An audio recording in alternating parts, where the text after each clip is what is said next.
Maajid, I know we have to go to questions soon. I want to ask you, though, about grievance and what you hear. And I know there's no single spokesperson or whatever, but and violence.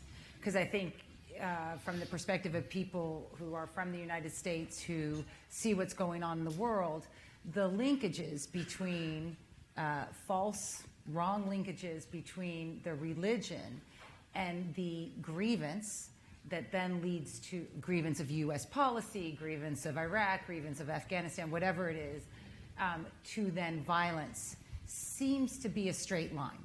So what do you say to the person who says, look, people can be, annoyed at the U.S. for all sorts of reasons. Why is it only one religion that actually takes that grievance to violence and therefore requires all sorts of, policies by the United States for good or for bad, which then leads to a new level of grievances, which then leads to more violence? So just for those who aren't familiar with these debates, which in the policy circles, as you're very familiar with, are quite common, the question is whether radicalization is caused by foreign policy grievances, and therefore do we need to change our foreign policy, or is it caused by, say, ideology and something else entirely, and therefore we need to address ideology? What I say is that human beings react to circumstances differently. We're not all the same. We're social animals. We're not like water. We don't all boil at 100 degrees Celsius, and we don't all freeze at 0. And so, actually, the best way to explain this is it's usually radicalization is due to a combination of factors. There are 4 factors I name in the dialogue with Sam. I talk about grievances having a role in that. If somebody's not angry, they're not going to look for an alternative form of discourse in the first place. So there needs to be an anger there. So there's an element that the grievances play a role. Then there's an identity crisis that comes about. Then there's a charismatic recruiter as a third factor. And the fourth is the role that the ideology plays. But this overly simplistic view that because I'm angry at US foreign policy, it means I'm going to blow something up is a terrible, terrible racism of low expectations of Muslims. It assumes that a brown young Muslim man, because he can't handle his anger, is just going to blow something up. It's a terrible explanation for what's going on. And actually, Islamists promote it because they want US foreign policy to change. They tell us that all the time.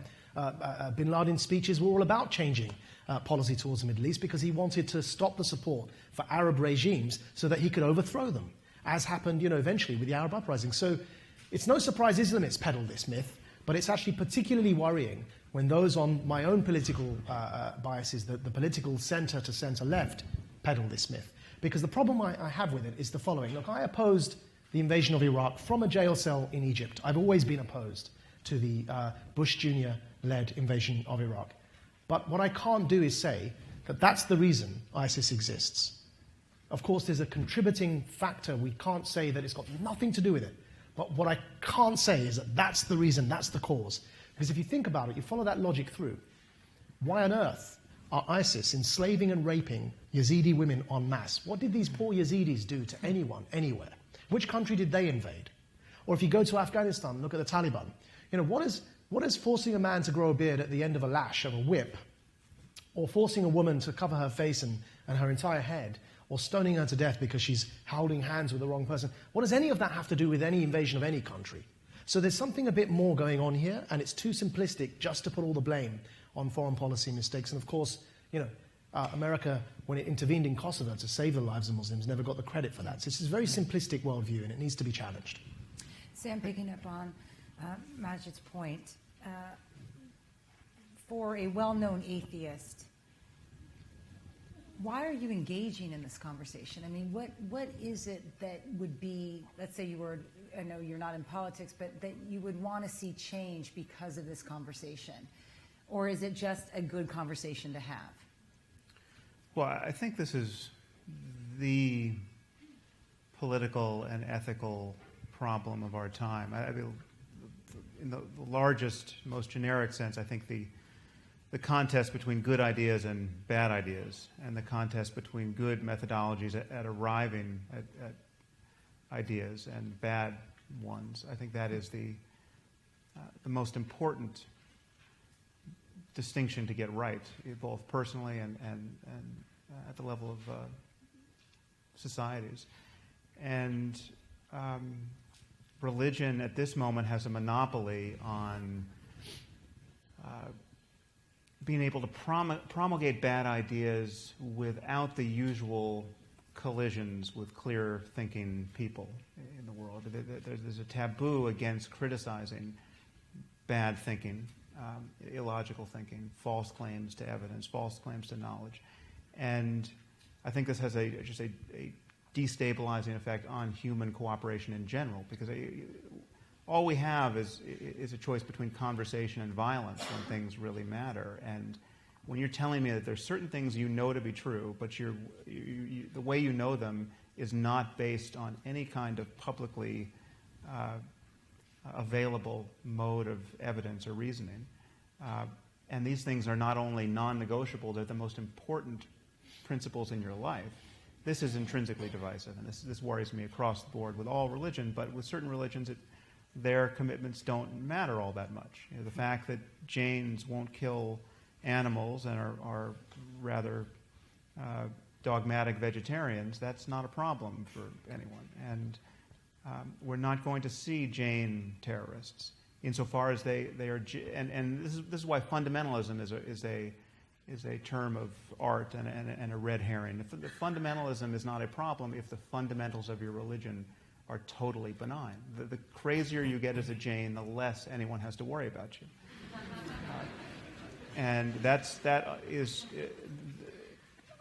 rather obviously not true of Islam as a religion, nor is it true of many other religions. But Islam has a few variables that we've just touched on briefly that are uniquely problematic.